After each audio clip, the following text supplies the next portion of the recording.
Welcome to my Townsville office, my Townsville studio that kind of, now that I look at it, kind of looks like a padded cell. But hey, if a, what's the saying? If a barks like a dog, whatever. Okay, now today's episode, I also changed my mind at the last minute, so this is going to be epic, and I'm excited to bring you a guest who, after speaking with Megan yesterday, so we talked about, dating and, how to meet people and, her services and what she offers. Okay, but now we are talking to a beautiful lady named Nikki. Okay, and I'm so excited because she is going to take this up a notch when talking about dating because she works with some high profile people doing pretty cool stuff, and she's going to tell us all about all things dating. So, not just dating, you know what, we're going to talk about loving ourselves and everything in between. Now, after that, okay, so I told you yesterday I had oh, by the way, if anyone else was affected by the Telstra outage yesterday, like when I tell you I couldn't have been more inconvenienced, okay, I literally drove my ass around Queensland because I left the Gold Coast, entered Brisbane. I had no maps. I didn't know where the hell I was going, and I was purely going on vibes. So when I say the universe had my back yesterday, the universe had my back yesterday because I was like freaking out because I was like I don't know where I'm going. My maps aren't working, and it was a lot. And I had a flight to catch, and it was a whole thing. I was not enjoying myself. Anyway, we made it here. I made it to the plane, so irrelevant, but it just goes to show how much we rely on our tech and we rely on things to actually work. So Telstra, I've been a long time customer. Okay, this will be a first time caller because this was unbelievably inconvenient. Okay, cool. Anyway, so we're going to talk to Nikki this morning first. And then after that, okay, so I told you about this masterclass that I was creating, and I really wanted to make it really potent and powerful and kind of just like all the juicy stuff so that I've done the hard work for you, okay? You don't have to go and like source any information. To be perfectly honest with the way that I've condensed this, you don't even have to read the books like cover to cover. Have a bit of a skim, get a bit of a gist. Like I'm sure there's like a TLDR version of these books somewhere. And the reason that I want to talk about the energetics of money today is because tomorrow I'm going to play you Yuva's interview about financial planning, wealth for women, all of the things, because I want you to go into that with like a really clear understanding of where your money leaks are. And once you do what I'm giving you to do, or once we talk through what I'm going to talk you through, you're going to have a really good understanding of all of that. Okay, so it's going to be a really good way to review your foundations and all of the things about money before we kind of go ahead and give you the practical tips, because we can give you all the practical tips in the world, okay, but if your mind isn't on it and you have a bit of a fear, or you have any money leaks, okay, you can do all the financial planning in the world, you can do all the financial work in the world, and you will end up exactly where you are, okay, because you don't have the foundations or the, I guess, understanding of what your unconscious is talking about when it comes to money, which is actually the most important part.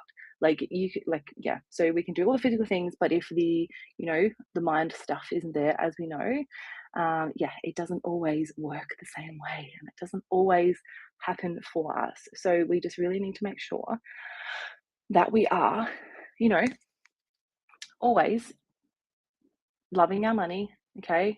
Got our mind on our money on our mind, and all of the things in between. Because, yeah, it is absolutely crucial, critical, all the things that we absolutely nail this every single time, okay? As I said, you can literally do all of the physical stuff you want, okay? It actually doesn't matter, like at all.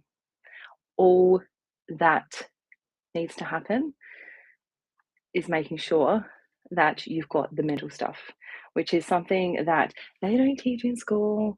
There's something that it's only like really recently, when it's like all of these online coaches have taken over the world, that it's like come up and been like a whole thing. So So yeah, I'm excited to dive deeper into this topic with you guys because it's exciting.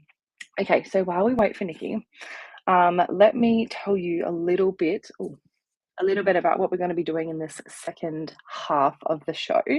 So now, when I say millions with Megs, okay, I'm not even joking. Like this is my goal for all of us. Okay, we're going to do this together. Okay, now before we get all into that, my beautiful guest has jumped in the studio. So, my goodness. Okay. So, when I tell you this lady's like her job title, what she does, you are going to be absolutely floored. And I am unbelievably excited to have her on the show this morning. So, let me tell you a little bit about this woman. Okay, so Nikki is a psychotherapist and relationship architect. She works globally with clients one to one. She's the founder of Elevation Intensive, a national program bringing her work on relationships into workplaces, and host of The View from Here. Nikki, welcome to the show. Good morning. Thank you so much for having me. No, it is so good to see you here. I'm so excited, and purely because I understand that the clients that you help, dating can be a little bit different from, and I don't want to say normal because there's no such thing, but like, the typical types of dating. So I'm excited to get into that. So I would love for you to tell us, outside of my little spiel about you, all about The View from Here, the work that you do and the people that you help. For sure. So, I guess a little bit of it started from my own experience. I was a physical therapist for over 2 decades. And what I started to see from that was this common denominator of people who were high achievers and excelling in their field of expertise, but really struggling emotionally, struggling to feel connected.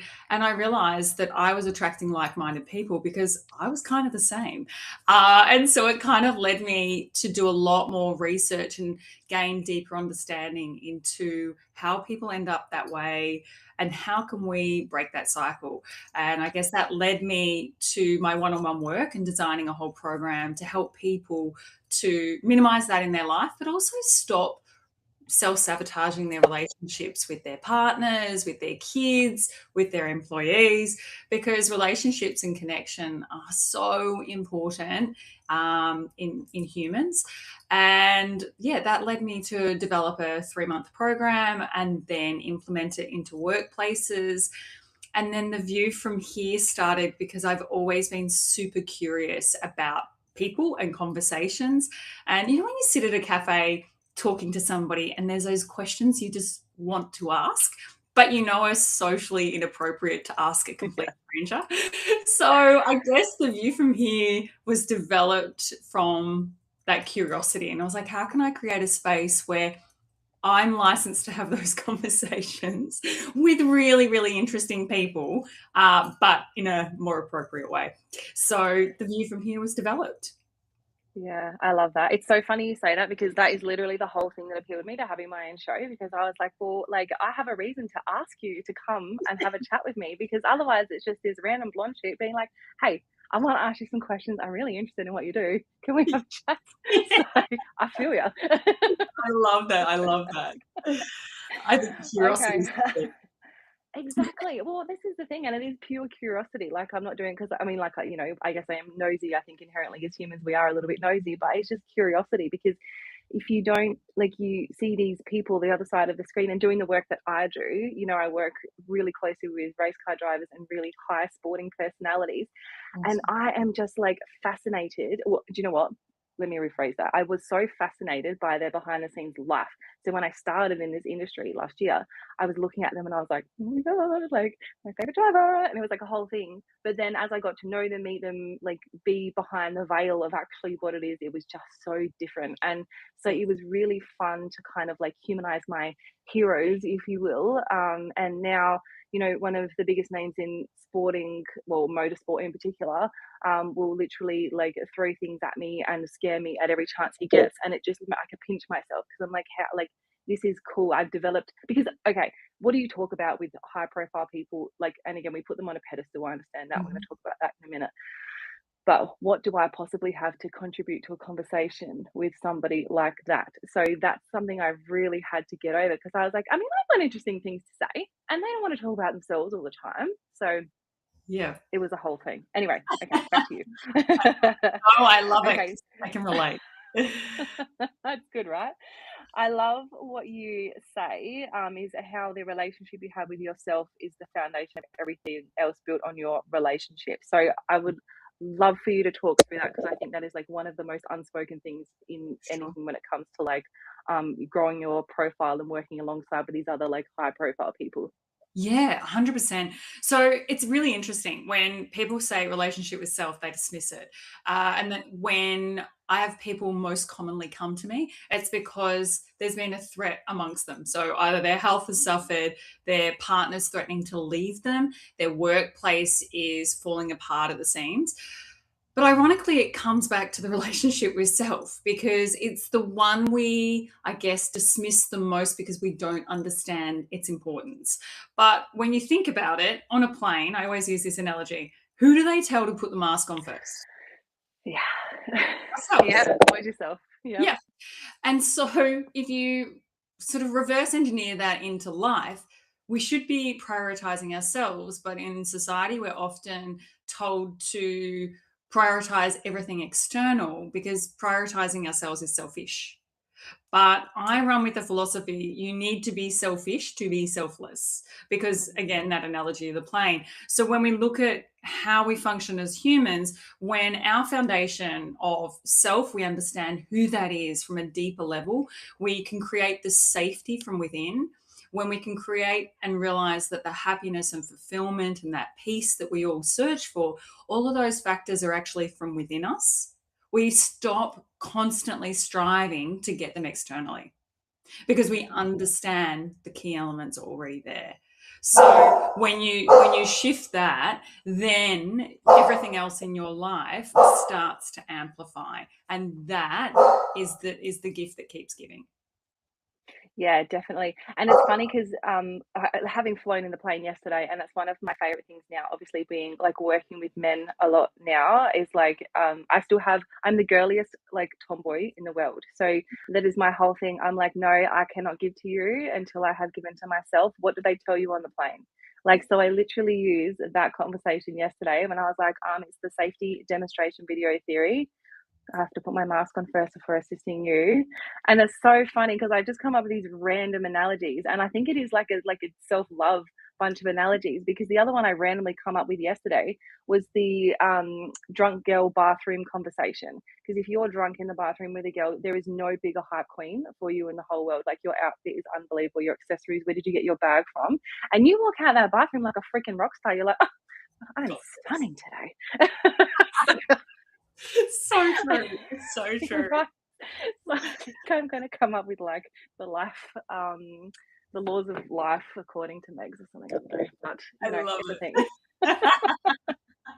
Do you love an analogy? I don't know. Well, it's just the way I think it's the way that my brain actually works because I'm like, don't tell me just some like fluffy, like really complicated stuff. Like, talk to me in real people speak because that's how I absorb information. Yep, me too. Me too. I love it. So, talk to me about the VBP audit. I read this before and I was like, oh my God, I think everybody and then everybody else needs to actually implement this into this life, like into their lives, because yeah, it's so powerful. And it's funny because it's so simple, but it came from me constantly using those three things. So values, priorities, and boundaries. And it came into every single session I would work on with a client or in a group. And I was like, right, what is it about those things? And I realized that, again, when you disconnect from self and don't have that relationship, again, you don't understand or have clarity around your own values, your own boundaries, and your own priorities. And so you get blurred, and that's when chaos, drama, and confusion starts to creep in. So the audit was founded because when, for example, let's give this as when you've got a list of your own values, you've got a list of your own boundaries and your priorities in your current state, because they're forever changing, you can apply that to every single situation. So say somebody invites you out for dinner tonight and you're really in scaling phase of your business. Right. Does it align with my current boundaries? Does it align with my current values? And does it align with those three areas? And when you start to check in with those three things, the answer becomes really clear. While I would love to go to that dinner, it doesn't align with those areas of my life right now. So the answer is no. And you're able to let go of that rather than hold this guilt and start to ruminate on it and start to cycle into it and spend so much of your energy on that one decision rather than spending it where it needs it, which is what you're working on. And it stops taking that emotional toll and building up, because obviously if you hold on to that decision and then another decision and another, you start carrying all this burden and all this guilt with you every single day that just impacts your clarity, impacts your ability to make clearer decisions, and anchors you to, and protects you and holds you back from where you're trying to build towards. So Yeah, it's definitely. I think you probably would see this a lot with the people that you work with, is that their circles tend to get a bit smaller, because I've known in my life when I've had to make such decisions, and I've only really gotten good at that in probably like the last 5 years. Well, actually, do you know what? Not even. Like, I think I still have a lot of work to do on that now that I actually call myself out on it.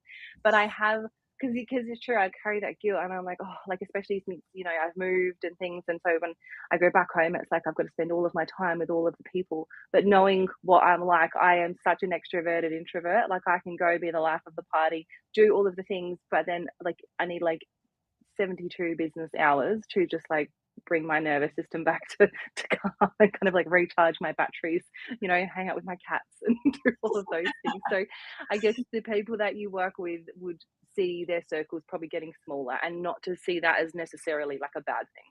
correct.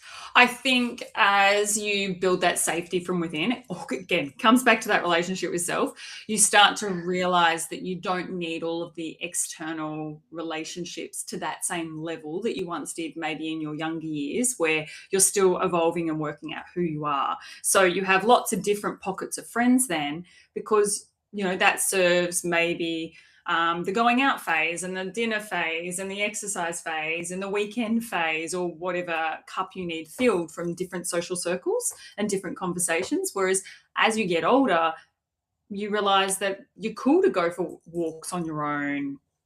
You're cool to exercise on your own. You can go for coffee on your own, or you only need those one or two friends to do that with. So I think it comes back to time, being able to hone in on the things that are of value, apply to your boundaries, and are the priority. And there's going to be different seasons. Like, I see my parents now retired, and they've naturally migrated through that. When they were younger, they had a lot of friends in that middle section of life. They were focused on kids and careers. And now they're at the other end of life. Their friendship circle has grown exponentially, not out of fear or lack of understanding of who they are, but purely because they're aligning themselves with the people that bring joy and value to that period of their life. So you can really see it naturally migrate through that, as you age. Yeah, definitely. And I guess the more kind of work you do on yourself and the more you understand yourself, it's the more, well, certainly from my experience anyway, I realized I didn't really resonate with a lot of people I was surrounding myself with. And, what is it, like the total sum of the five people you spend your most time with? And Yep. when I learned that, I was like, oh God, like I need to do a little bit of work on this, because, yeah, obviously it's those comfort people, maybe your childhood friends or people that you're kind of used to just doing the weekend stuff with. But I always say that starting a business is like personal development on crack.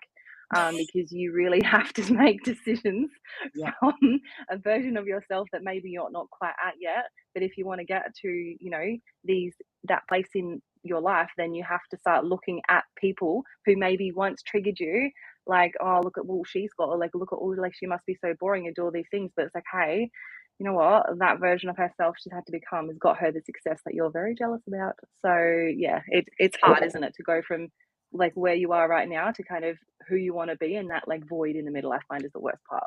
Absolutely, and I think friendships especially, well, all relationships, but Yeah. friendships really can mirror a lot of things back to you. A relationship you're choosing for different elements, so that kind of grows and evolves with you, and it's a different level of honesty and I guess wholeness, because it's all parts of your life emerged into that dynamic. Whereas a friendship, they're seeing still snapshots, not quite the highlight reel. They do see the other parts, but friends can also be really bluntly honest about things. And if you're not clear or feeling grounded in what you're doing or what you're working towards, it can really sway you.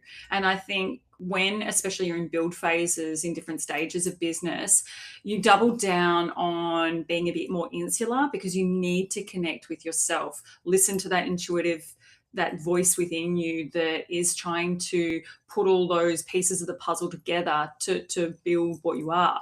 So I think, that's why minimizing that circle around you is also really important, because it becomes more noise. And yeah, it can really influence you, but not always in a positive way.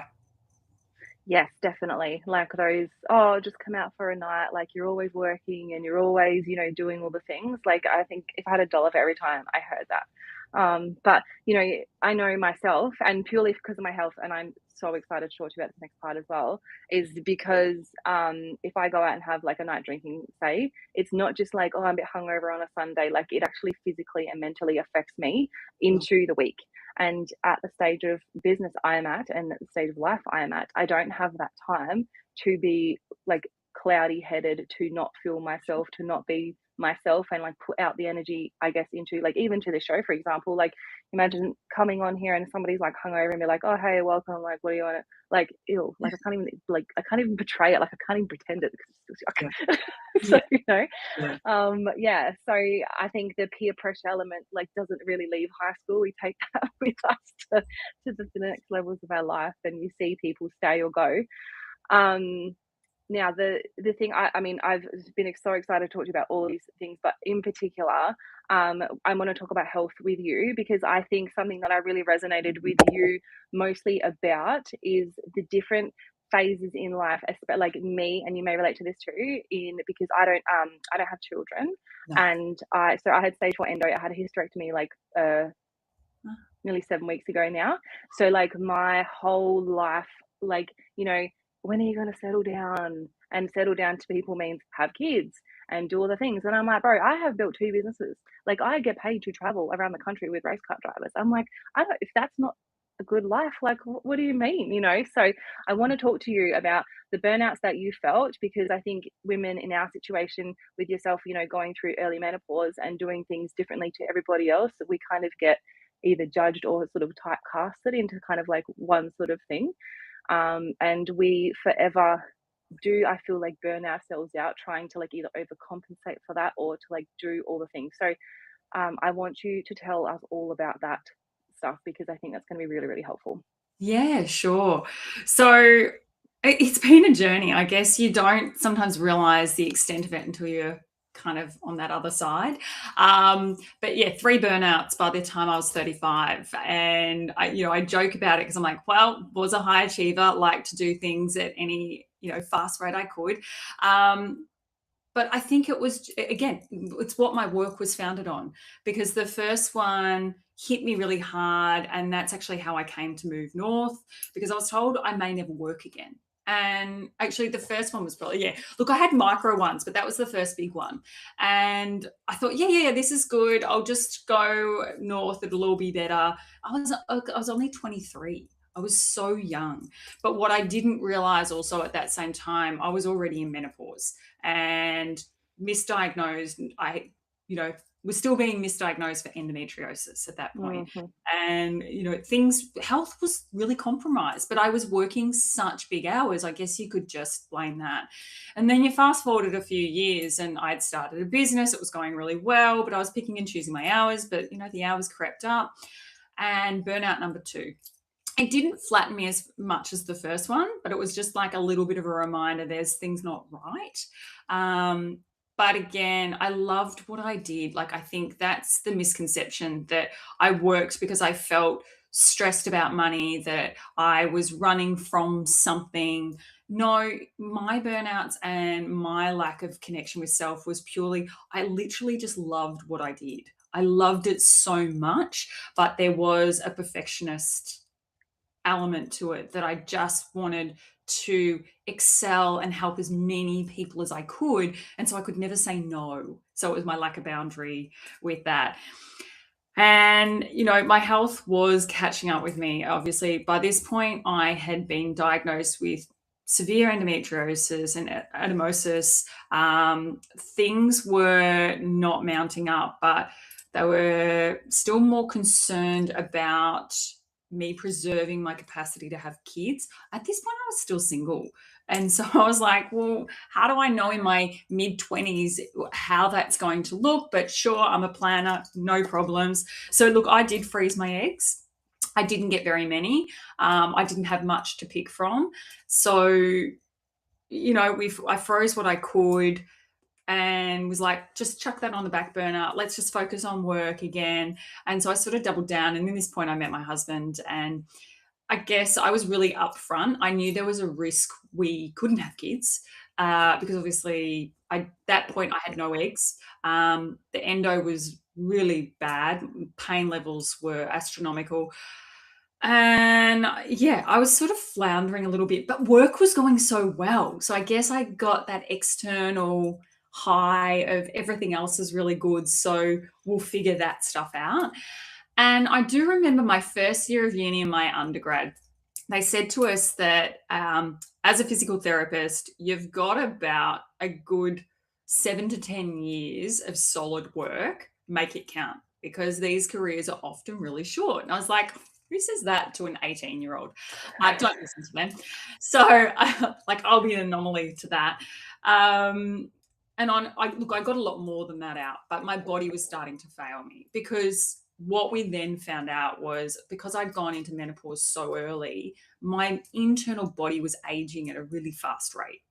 So even my muscle elasticity, my skin elasticity, all of those things think that they're older than they are, because the hormones are they've run out, as a 65, 70-year-old lady is experiencing. And so what resulted was, basically, I ended up with severe degeneration of my shoulders and hands, and I couldn't do my job. But it literally kind of hit me overnight.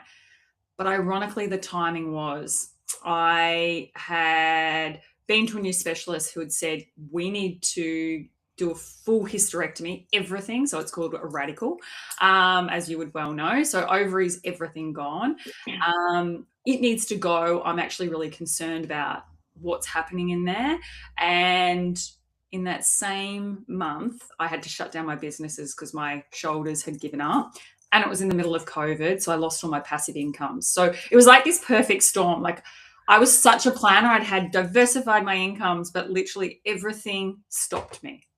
And that was really hard, as I'm sure you've just been through.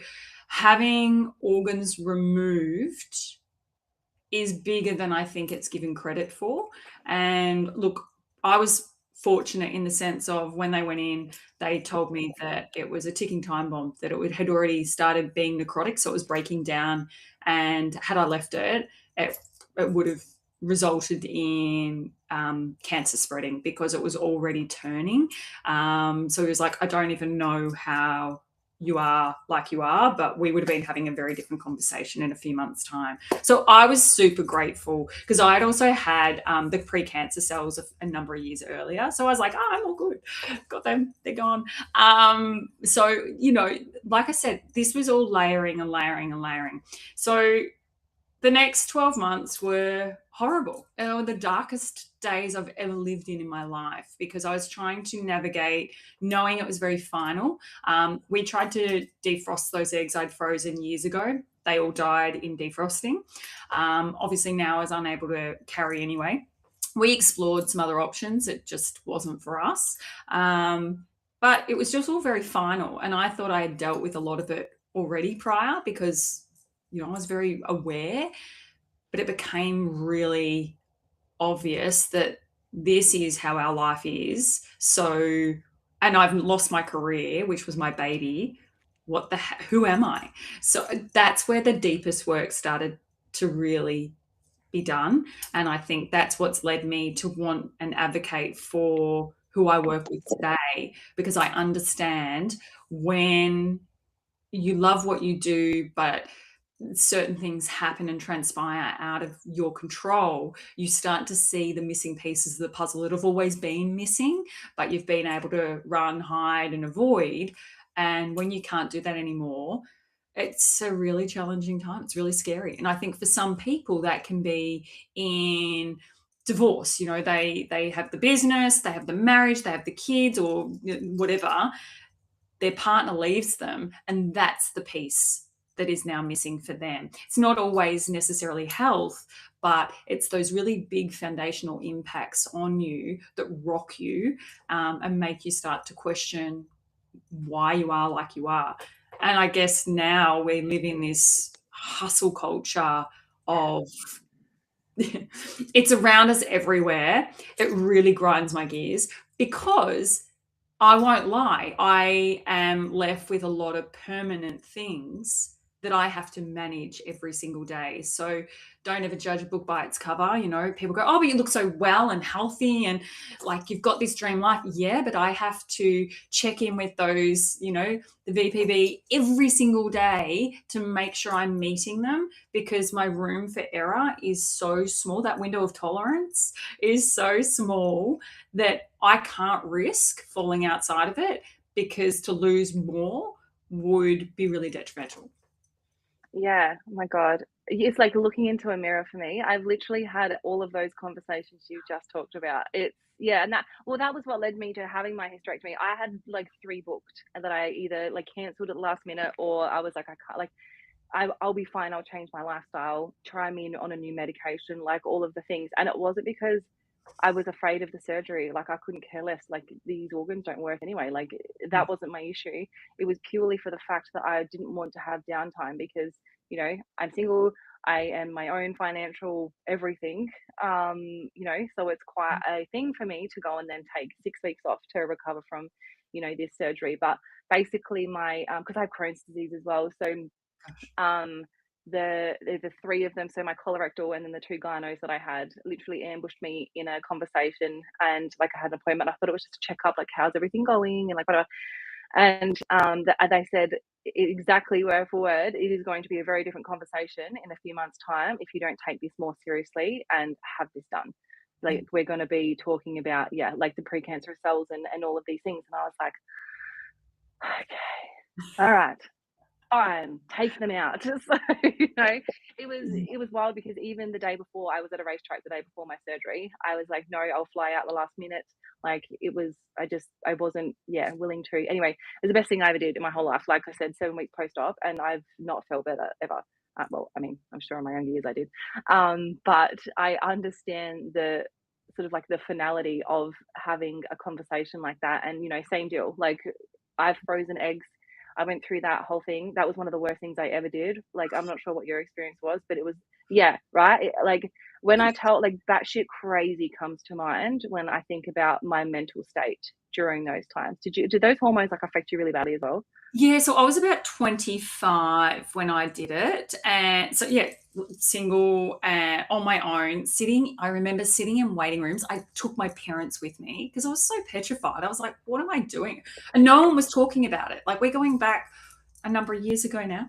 And so it wasn't common. It was also very expensive. So it cost Yeah. me $24,000, and there was no rebates on it, because back then it was seen different. Anyway, I remember sitting in the waiting room with my parents, surrounded by couples who were pregnant, thinking, am I lost? Like, how did I get here?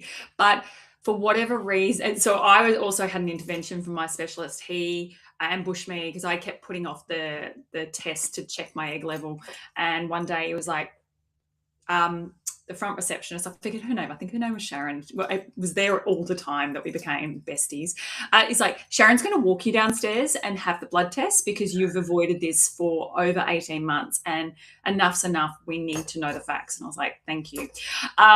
So anyway, but I was so unwell. I still remember just, oh gosh, I reacted so badly to the medication because my body was trying to sort of reject everything it was doing. But I didn't know the severity of why. So that was for the egg retrieval. But I actually did another cycle. So the beginning phase of an IVF cycle to see if they can thicken the lining. So it's sort of the same concept, but you've just got no eggs being produced. And by this point, I was with my husband. And I remember going to work at a VIP at a house at Watergoes to do a home visit. Now, I never did home visits back in the day, but I did this one because of who they were. And I was vomiting in the car on the way there. I was breaking out in full body sweats. It was the middle of summer. I had been laying on the floor of my house before I left because I was so unwell. So for anyone who I guess gets morning sickness throughout their pregnancy, that's what I would imagine it's like. But it was so consuming that I couldn't function. I don't know if that's your experience, but it was like my body was just repelling everything I was putting into it. And look, I was on it for 40 days. You're meant to build your lining to, I think it's 10.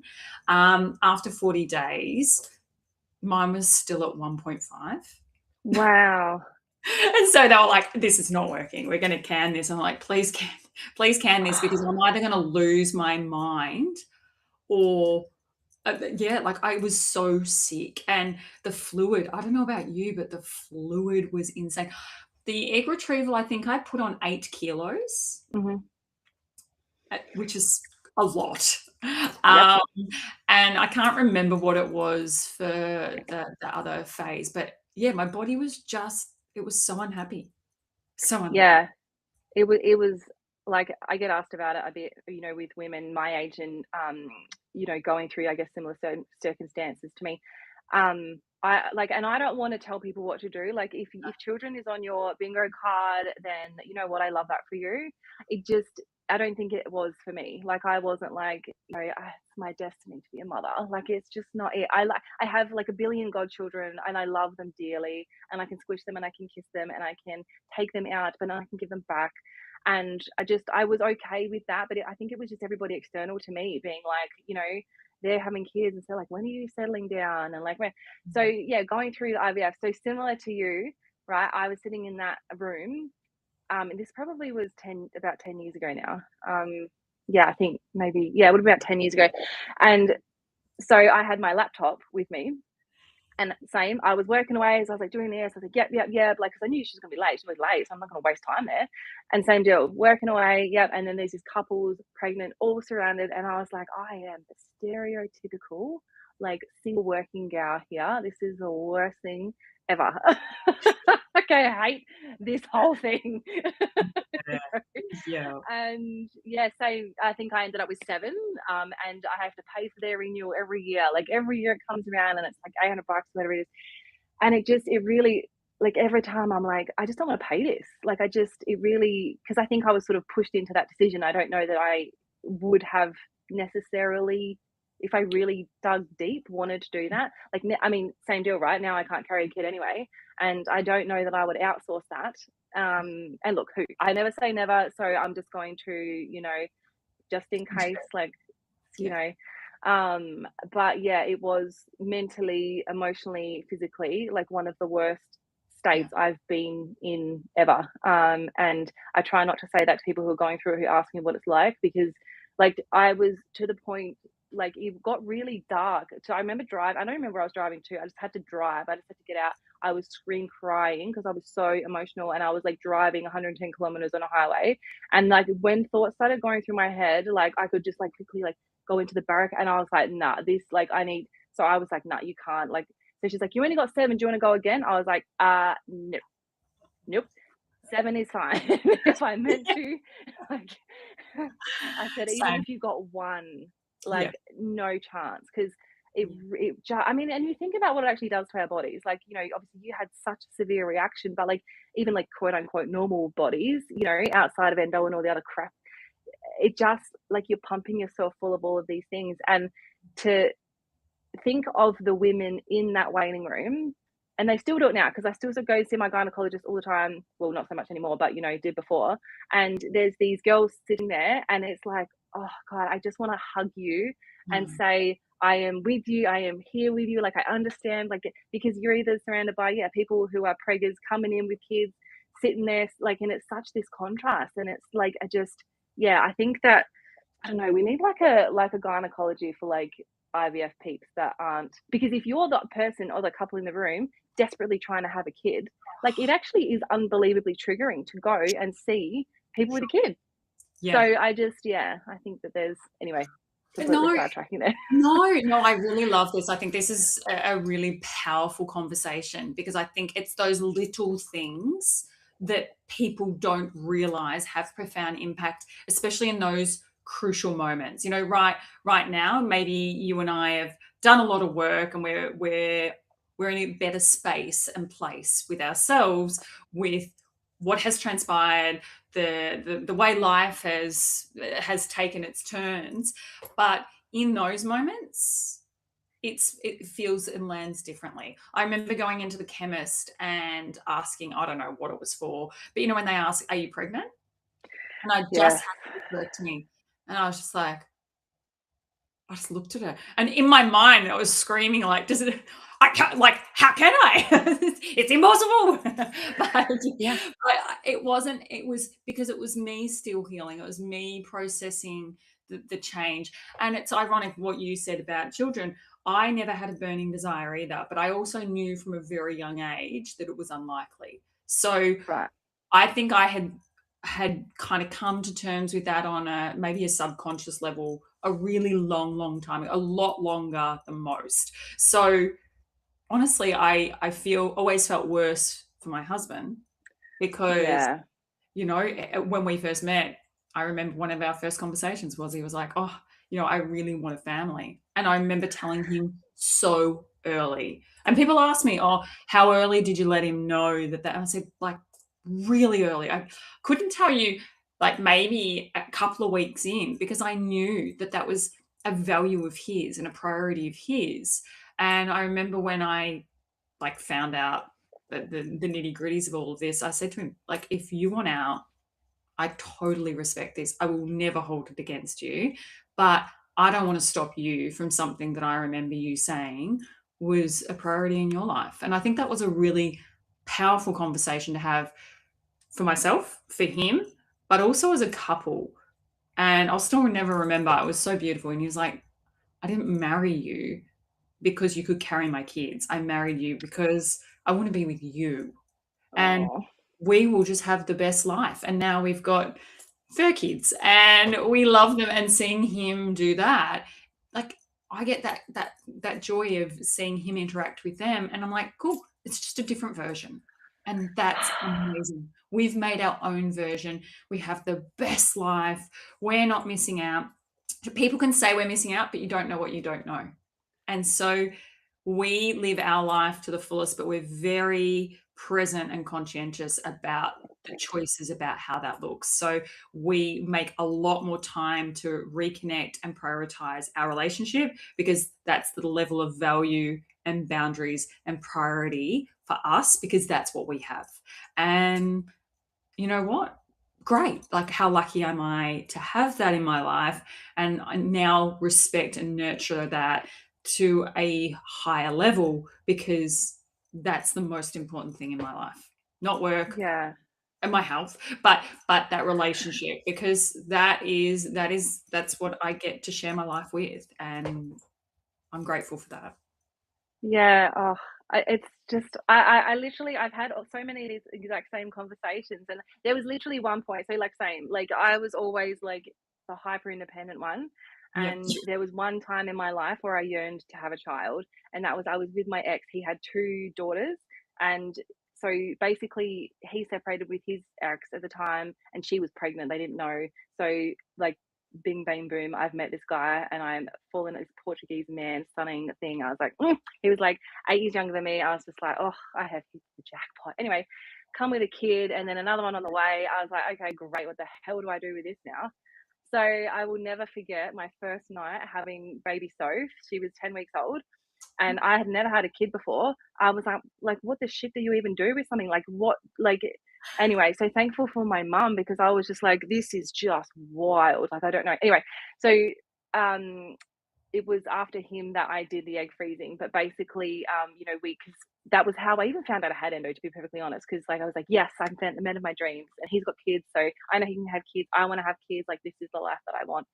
And then yeah, 4 years down the track and nothing. But it was wild to me that everybody around me seemed to be falling pregnant at the time, and it was just like, why not me? Like, why am I not? Like, I've never yeah, exactly, right? Like, I've never wanted this so much in my life, and yeah, I'm obviously the universe absolutely had my back because if I was still tied to that man now with a kid, like life would be very different for me. Mm. But yeah, I look back at those moments and I think like what I would have given to have a baby that it was just like a phase of like, and it truly was, it was a phase because exact same thing as you. I could not love my pets anymore. Like when like my 15-year-old dog, when I had to put her down, like I didn't want to I didn't want to come out. I didn't want to do anything. Like it was like my whole world had completely fallen apart. Yeah. And, I recently lost my cat. He got hit by a car. I was in hospital recovering from this hysterectomy. And I was and I was like, you can't tell me that I don't have this level of love for things. And like, you don't know love till you have a child. My best friend like has my goddaughter, right? Like I there's no word of a lie. I would murder for that child. I Yeah. would I feel this unbelievable bond with her. And like even last weekend, because she's in Adelaide and I'm in the Gold Coast, we sat on FaceTime with each other for 2 hours because she was just playing Play-Doh, and it's just like that time, I'm always the one she runs to. It's always Mimi, the whole thing, and everyone laughs about how I'm favorite. But the love that I get from her, and I'm like, you can't tell me just because I don't have a child that I don't know love because it's just not the case. Well, I think you make the life and you prioritize the things that you have around you because that's your capacity. Yeah, That's what you've got there. And there's so much science coming out on the relationship with animals and the grief of a loss of an animal. So we lost our 14-and-a-half-year-old dog a couple of years ago, and it it was brutal as well. yep, So I really feel for you. And it led me down to doing a lot of research. I guess that's how my brain works because I was really curious, was this something that others experienced because no one was really talking about it? And there's this whole pile of research out there saying that to lose an animal is often a greater loss than a human because society doesn't allow you to mourn the same way. We don't have funerals for animals. We don't get socially, people don't drop meals around when you lose an animal, but they drop meals around and call you constantly when you lose a human loved one. So true. society don't allow that acceptance as much externally, and so you suffer in silence. But the love of an animal, think about it, an animal stays as dependent on you from day one to the end, whereas a child grows up, and some might stay a bit more dependent, but generally they grow up and they can survive on their own, whereas an animal is completely dependent on you every single day. And an animal wants Yeah, very little. They don't go, oh, if you do this for me, I'll do this for you. An animal is unconditional love, and all they ask for is to be loved, fed, and watered. That's it. yeah, It's yeah, simple. And that's what makes it so profound, because in life, you don't experience too many unconditional love situations where there isn't a transfer of something else expected. yeah. And that's so true as well because prior to she was 15. And so she was quite ill. Now, this thing was like a warrior. She literally had polyps in her bladder. This thing got attacked a bunch of times. Like, she was just like the toughest thing on this planet. And, you know, she like they gave her 6 months, it was like 3 years later. And, you know, so I just had it was like I had extra time that I was extra grateful for, because I knew, you know, but she just never said, even though on like the day that we had to take her into the vet, she ate her breakfast. Like, there was like a could be an apocalypse and this dog would eat her breakfast. And yeah, it was like, because she was on a medication cycle, and I used to like change my life in accordance with when I needed to give her her meds. And, you know, I would leave clients, and I would, you know, change times and all of these things. And that was the biggest thing I noticed when I lost her, was that I didn't have to, I was like, well, I don't have to go home now. Like, my cats don't give a shit when I come home. Like, I'm Yeah. like, okay, cool. Like, it was like this whole like lifestyle change of having to, you know, do like I took this dog into Woolies every single day, and people like love, because she was like in a pram. That's like to the level, because she loved her walk so much, and I didn't want her to miss out. So I got her a pram. Like, before it was a cool thing to do. This was a few years ago. I was like the crazy dog lady that was walking her dog in a pram like a weirdo. But I was like, my dog gets to experience the lake, and she gets to, you know, walk around. And she literally would scratch when she wanted to get out. She'd walk around, and then she'd scratch when she wanted to get back in.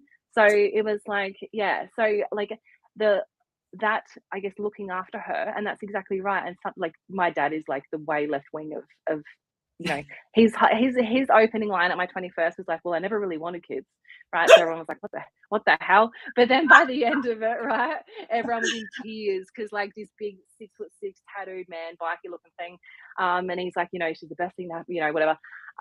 He said to me, he said, for somebody that is so driven and so all of these things, how are you going to feel when you've given up your body, your everything, to bring something into the world that you're not 1,000% sure that you want?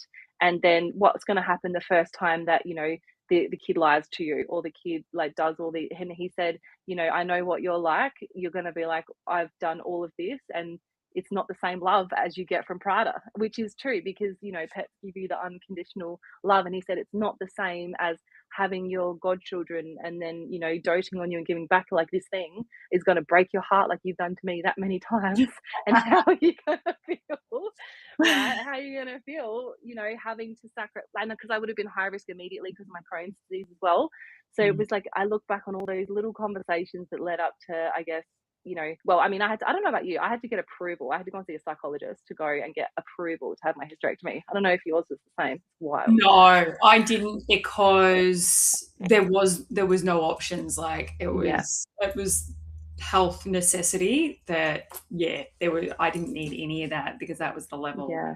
we were at. But Wow. Yeah. yeah, and That's I guess wild. that it's interesting, isn't it? I think back now, I'm like, oh, you know, that was how bad I probably was, that I didn't really, you know, they were like, oh yeah, you'll just be in and out they told me 6 weeks, but my surgery, I don't know how long your surgery was, but my surgery went for nearly 6 hours, because I had such excessive scar tissue. My bowel was adhered to my abdominal wall, and then it was attached to my bladder, was attached to other parts. So something like my bowel was sitting 5 centimeters higher than it should have, because Wow. it got stuck and with scar tissue. So that was why I was getting a lot of other pain with other things. But they had to spend all this time doing all this really intricate type of surgery to remove all of this stuff, that it was so long. So I think 12 weeks for me was, Yeah. yeah, just because it was slow internally to heal from the extent that they had done. But yeah, I guess, you know, everyone heals differently, and there was probably other factors playing a role. But you know, I think with the children thing, you know, I love my friends with kids. I support anyone that's trying to juggle work, kids, and everything else. I realize there's so many different ways to do life, and you know, you only know what you know. Mhm. I guess I have some people go, oh, I can't work with you because I've got kids and you don't. It's like, but this is the beauty of being trained in what I do, and also being a human. I'm Yeah. not completely detached from the world, but I think also, yeah, I might not have the human, but I do have the pet, and I do understand the responsibility and the sacrifice. Like, I won't travel for too long away from them and from my partner, because I want to respect and nurture the things that are important. Plus, it keeps me grounded and it makes me happy. So I don't want to be away. Like my husband and I do travel overseas for longer periods, don't worry. But, it's something that we're really conscious of. It's like that's the commitment we've made. So we don't take it lightly. And it's also what brings us joy every single day. Yeah, I feel you. I hate being away from my pets. I will FaceTime them. I just need to know that they're okay. You know what? They absolutely love their life, and because I kind of base myself between Adelaide and the Gold Coast, and they have their Adelaide home with their Adelaide keeper that they boss around and they get all they need to, and then it is. I completely get it, but it's just this. I miss them so much. My little squish their little faces and the whole thing. But so I get it. Yeah, I think my surgery was he said it was 4.5 hours, and same deal. So everything was fused everywhere. I had adenomyosis as well, so all of the stuff. So I had my post up with him a couple of days ago, or no, a couple of weeks ago, and he said that 80% of his surgeries that he just kind of he goes not autopilot, but it's easy. It's rip it in, rip it out, away we go. He said yours. He said I was exhausted by the end of it. He said, yeah, everything had adhered everywhere. He said, and because of my Crohn's disease and all the things, he said, we handled your bowel so much, so expect this after. And that's probably the worst part of all of it, is that, it's been my intolerances have become a whole new level, which is actually probably a good thing, because I really don't appreciate, I just don't treat my Crohn's that seriously, to be honest. So this is probably a blessing. But yeah, so it's wild. It's just, I had keyhole as well. So I'm really, I'm so grateful in what they can do these days with, I've got a patchwork quilt on my stomach of scars and things from all of my surgeries, but my bikini modeling days are well and truly behind me, so I think I can live. But yeah, it's amazing. I have kept you so far beyond 50 minutes. I hope that's okay. I loved it. Thank you so much. I hope I haven't occupied and hijacked too much of your time today. But No, not at all. I'm so grateful. But I want to. I want you to tell people where they can find you. And who you help, what you do, all of the things. Before we go, so that people can find you and continue this convo if they want. No, thank you. And thank you so much for having me on here. And I think these types of conversations where they're just organically led and, they land with someone who needs to hear these things. And I think that's the power of conversation today that 10 years ago we didn't have. We weren't talking about these things. So thank you for holding this space and for creating this as well. And it's been amazing. So I work one-on-one in my Elevation mentorship, which is a 3-month container where we do one-on-one sessions and WhatsApp support. And it's really encompassing. So we look at all areas of their life. So you can find that through my website at nikkifoord.com.au. And then my Elevation Intensive is the program that I do. I go and speak in workplaces to help do live interactive in the moment coaching with people in the room, which is really cool. So that it's not just another slideshow, death by slides, as I call it. It's not that kind of thing where you walk away feeling a little bit inspired, but you've got some paper to implement things, which no one ever does. This is, people relate the best when they hear an example, especially analogies, or hear someone else's experience. They naturally relate it to themselves, so they naturally connect with it on a deeper level. So we create real foundation of change in that space. It's insane, the changes that can happen in a 60-minute session. So it's awesome. And I do that anywhere in Australia. And then the view from here can be found on any of the streaming platforms. And it's a podcast with real conversations, no script, no preset topics. We go in and we explore, I guess, all of the psychological components that make them who they are to create the success they've got, but get them out of the hardships that they've come from. And we realize that there's just not one way to do life, not one way to create success. And the people that I get to sit down with are insane. They're just so insightful, so raw. And I just love being able to change one person's life who gets to hear that conversation. Maybe it gives them hope. Maybe it gives them a tool that they can implement. And maybe it inspires them. to create that change. So that's the way. And I do some public speaking now too, which is incredible. I'm loving it. So I've got some good things coming up in the near future. But yeah, all of it can be found on my website, and always open just to hold a conversation with someone and see how we can help. And if I can't help, I will find you someone that can. I think that's the best part. Yeah, amazing. No, thank you so much for your time this morning. Like I said, we've quadrupled but yeah, it is just felt like this conversation just happened. I looked at the time, I was like, shit. Like, I knew that this would like, because yeah, I had somebody else booked in and then it cancelled, and I was like, oh, okay, like I'll see how long this goes, and then I've got some other stuff to go through, and then I was like, after 10 minutes, I was like, this is gonna be the hour. I'm so here for this conversation right now. So thank you so much. I really appreciate it. No, thank you. I don't think talking is a problem for you.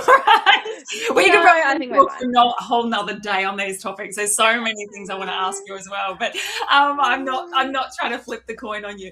But yeah, look, No, thank it's you so fine. much, and it's just been such a pleasure. What a great way to start our Thursday morning. So thank I you. know. I know. No, thank you. Okay, well that's the show, guys, today. So thank you again, Nikki. I'll put all of Nikki's links in all the show notes, all the things. You'll see her on socials. And I'll see you guys same time, same place tomorrow morning. Thanks, Nikki. Thank you so much.